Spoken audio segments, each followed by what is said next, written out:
Hello and welcome to this Photoshop concept video. My name is Kimby with the Software Training Lab. In this video, I will be explaining and demonstrating how to export a completed file from Photoshop. I will also be going over what the most commonly used export settings are. One thing to be aware of is that exporting a Photoshop file should be a final step. When the file is exported, it combines any layers and edits within the original image.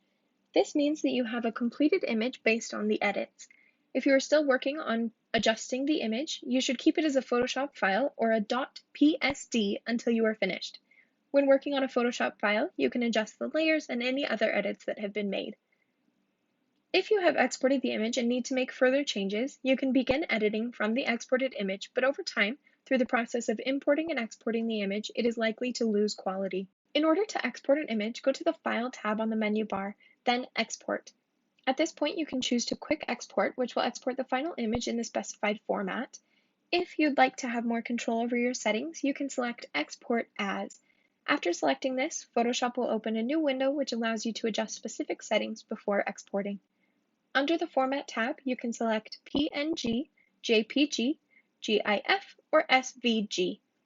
A portable network graphic, or PNG image, is often used for web graphics or digital images. JPG files are similar to PNG, but they are most commonly used for larger images. Graphics Interchange Format, or GIF, files are animated images. Scalable Vector Graphics, or SVG files, are best for graphics that need to be different sizes. SVG files are very good for logos. After adjusting the export settings, hit Export and adjust the name and location as desired. Thank you for watching this Photoshop concept video. If you are interested in learning more, I recommend going to our YouTube page. There you will find more videos about Photoshop as well as other programs.